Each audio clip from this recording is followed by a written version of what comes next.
కొనకళ్ళ నారాయణ గారి మీద, నారాయణ గారి తండ్రి గారి మీద కొత్తగా ప్రేమ వచ్చేసిందా? అంత ప్రేమ గారిపోతే మా పార్టీ వాడిని తీసుకుని వెళ్ళి చంద్రబాబుకి ఇతనైతే బాగా డబ్బులు పెడతాడండి నేను ఎందుకు తీసుకెళ్ళా చంద్రబాబు దగ్గరికి? కొనకళ్ళ నారాయణ తోసేసి ఇతను పెట్టుకుందామండి. ఎవడి దొంగ నాటకాలు, ఎవడి దొంగ ప్రేమ కొనకళ్ళ నారాయణ మీదను నారాయణ గారి తండ్రి మీద పేరు పెట్టామండి. ఎవడు పేరు పెట్టారు? పేరు పెడితే ఏమైంది? ఏం చేసావు? శ్రీలక్ష్మి గారిది ఈ ఊరు బందరు. వాళ్ళ నాన్నది ఇక్కడ బందర్లో పుట్టాడు, బందర్లో పెరిగాడు. ఆ అమ్మాయి అవునా కాన బందర్ మూలాలు. మా నాన్న పేరు మీద ఒక పార్క్ పెట్టుకుంటాను, 10 లక్షలు డబ్బులు ఇస్తాను అని చెప్పి ఆవిడంది. ఈ ఊరు ఆడబడుచుగా ఐఏఎస్ అమ్మాయిగా బందర్ మూలాలతో ఉన్నటువంటి ఐఏఎస్ ఆఫీసరు వాళ్ళ నాన్న పేరు పెట్టుకుంటా అంటే ఎస్ మేమే తీర్మానం చేసాం, నిధులు శాంక్షన్ తెచ్చాం. మరి ఏమైంది? కొనకళ్ళ నారాయణ గారికి ఏమో సీటు ఎగదొప్పమని చెప్తావు, పనికిరాడని చెప్తావు, ఆడెవడికి ఇమ్మని చెప్తావు సీట్లు వెళ్ళి చంద్రబాబు దగ్గరికి వెళ్ళి చెవులో పెద్ద పగలు తీసే పొలిట్ బ్యూరో సభ్యుడివి. కొనకళ్ళ గణకారి పేరు మీద ఏం చెప్పాను? కొనకళ్ళ గణపతి నగర్, కొనకళ్ళ నారాయణ గారి తండ్రి గారి పేరు మీద కొనకళ్ళ గణపతి నగర్ ఉంది కదా, ఆ కొనకళ్ళ గణపతి నగర్కి 5 ఏళ్లలో ఏం చేసావు? అసలు తాగుతా గుక్కి నీళ్ళు ఇచ్చావా? నీళ్ళు సరిగ్గా రావట్లేదంటే, ఇల్లు పడిపోతున్నాయి అంటే ఇల్లు ఏమన్నా మంజూరు చేసావా? రోడ్డు వేసావా? ఇంటి పట్టా అడిగారు, పట్టా ఏమైనా ఇచ్చావా? గణపతి నగర్కి కొత్తగా కొనకళ్ళ గణపతి గారి మీద ప్రేమ వచ్చేసింది. మంచిది. ఇది దగా, ఇది దొంగ నాటకాలంటే. ఓ పక్కేమో సీట్ ఇవ్వద్దని చెప్పని, ఓ పక్కేమో గణపతి గారి మీద ప్రేమ. కింద ఓపానిపాలెం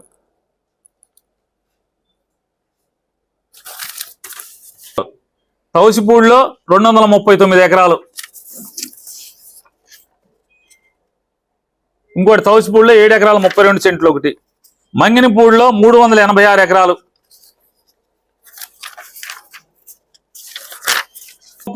గోపానిపాలెంలో మరొక 273 ఎకరాలు,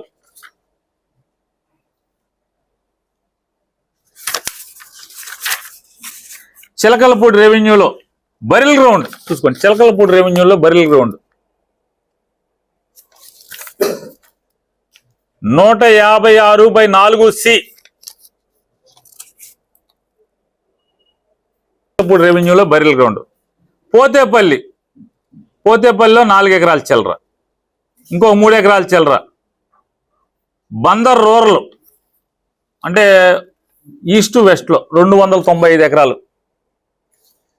ఇక ఆయన మామూలుగా కరగ్రా పాపం క్యాంబెల్పేట వాళ్ళని, చిన్నకరగ్రాను పల్లిపాలి వాళ్ళని అతను చేయని డ్రామా లేదు, మోసం లేదు, దగా అనమాట. ఇంతకన్నా వెన్నుపోటు స్వకులస్తులకి, మత్స్యకారులకి ఎంత పచ్చి దగా మోసం అంటే ఇదిగో కరగ్రహారం రెవెన్యూ 250 ఎకరాలు ఒకటి, 897 ఎకరాలు ఒకటి, కరగ్రహారంలో వెరసి 1147 ఎకరాలు, 1140 ఎక్స్ట్రాక్ట్ కూడా ఉంది ఊరు వారీగా.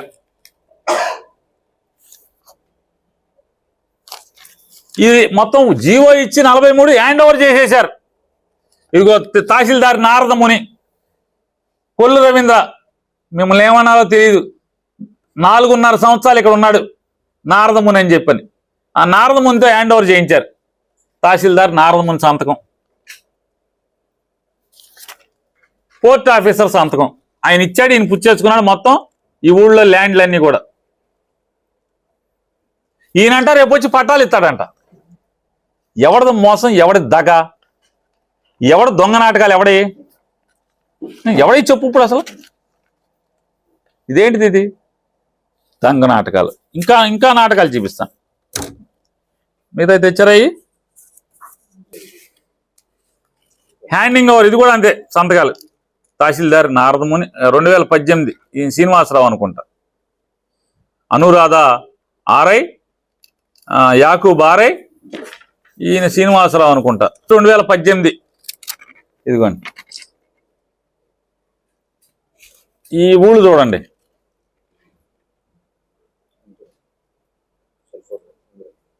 ఈ ఊళ్ళన్నీ కూడా ఈ ఎకరాలు చూడండి. ముడాకి హ్యాండ్ ఓవర్ చేశాడు. రైతులు అనుభవిస్తున్నటువంటి ప్రభుత్వ భూమి మొత్తాన్ని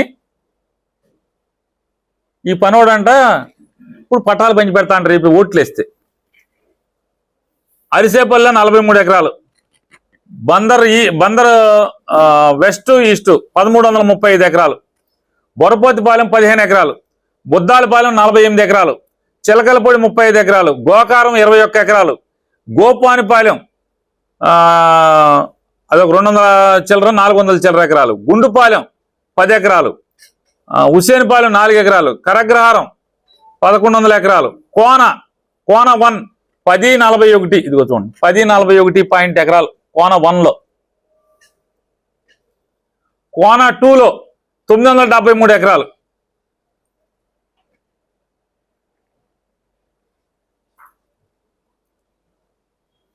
అట్లాగే పల్లెతుమ్మలపాలెం ఉంది. పోలాడి తిప్పలో 2771 ఎకరాలు. పోలాడి తిప్పలో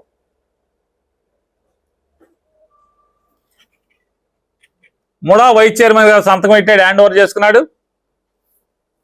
అప్పుడున్న తహసీల్దార్ గారు సీను ఆర్ఐ యాకూబు. సో పోలాడి తిప్పలు ఏం చేసావు? ఇక పోలాడి తిప్ప సర్వే నంబర్లతో సహా మొత్తం ఉన్నాయి. ఇవన్నీ ముడాకి హ్యాండ్ ఓవర్ చేసావు కదా 2018లో. వీళ్ళకి పట్టాలు ఇస్తావా? క్యాంబెల్పేట వాళ్ళకి, చిన్నకరగ్రహారం పల్లిపాలి వాళ్ళకి అంటే అదే తోటి కులస్తులు. మనం వెళ్ళి మనం అని గోక్కుంటూ ఉంటాం కదా. వాళ్ళు నిన్ను నమ్ముతున్నారు కదా.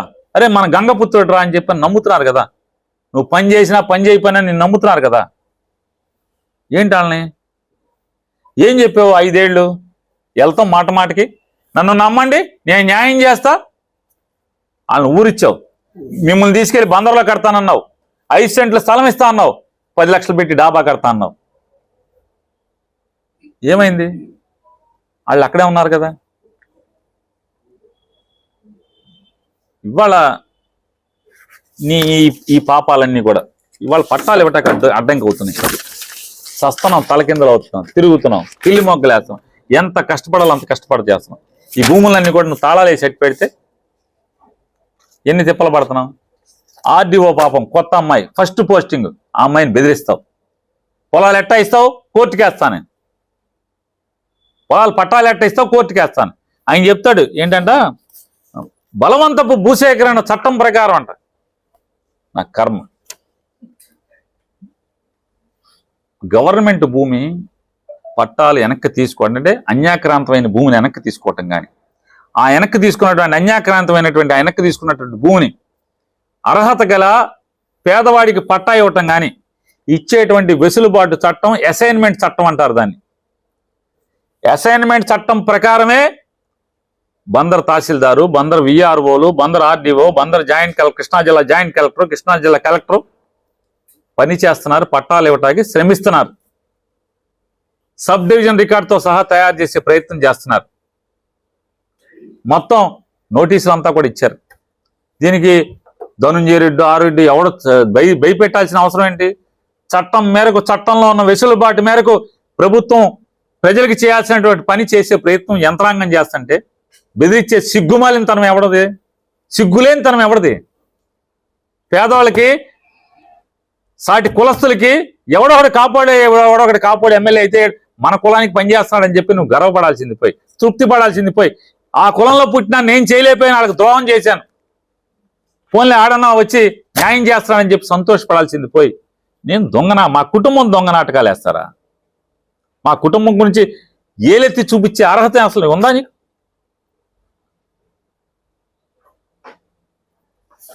ఈ సిగ్గుమాలిన పనులు మాని నిజాయితీతో కూడిన రాజకీయాలు చేయండి. నువ్వు ఎన్ని అడ్డంకులు చేసినా, ఋషులు యజ్ఞం చేస్తుంటే ఆ యజ్ఞం వల్ల లోక కళ్యాణం జరుగుతుందని చెప్పని ఆ యజ్ఞం చేస్తుంటే, లోక కళ్యాణం కోసం మునులు ఋషులు యజ్ఞం చేస్తుంటే ఆ యజ్ఞాన్ని లోక కళ్యాణం జరగకూడదని చెప్పని రాక్షస మోకలు చీమును ఎత్తురు ఆ యజ్ఞంలో పోసే ప్రయత్నం చేస్తే ఏ రకంగా అయితే భగవంతుడు అడ్డుపడి ఆ రాక్షస మోకల్ని తుదముట్టించాడో మీ ఆలోచనలను కూడా, మీ తప్పుడు ఆలోచనలను కూడా ఖచ్చితంగా జగన్మోహన్ రెడ్డి అనే వ్యక్తి ఈ పేదల పక్షాన్ని నిలబడి యజ్ఞంలో పనిచేస్తున్నటువంటి, యజ్ఞంలో ముళ్ళు ఎలా అయితే పనిచేస్తారో ఆ రకంగా పనిచేస్తున్నటువంటి విఆర్ఓలు కానీ, సర్వేయర్లు కానీ, ఎంఆర్ఓ కానీ, ఆర్డీఓ కానీ వీళ్ళందరికీ జగన్మోహన్ రెడ్డి దన్నుగా ఉంటాడు. ఏంటి మిమ్మల్ని అది చేస్తాను ఇది చేస్తాను, ఉట్టికి ఎగరలేనమ్మా ఆకాశానికి ఎగురుతానంద. ముందు గెలిచి వచ్చే తర్వాత ఈ అధికారులని పొడిచే చేద్దిగా నువ్వు. గెలిచాక ఏం చేస్తావు చేద్ది కానీ వాళ్ళు చట్టం మేరకు ఉద్యోగం చేస్తున్నారు, చట్ట ప్రకారం ఉద్యోగం చేస్తున్నారు. నువ్వు అధికారులని బెదిరించి మాత్రాన ఉడత ఏదో చేస్తే చింతకాయలు రాలుతాయని నువ్వు అనుకోబాకు.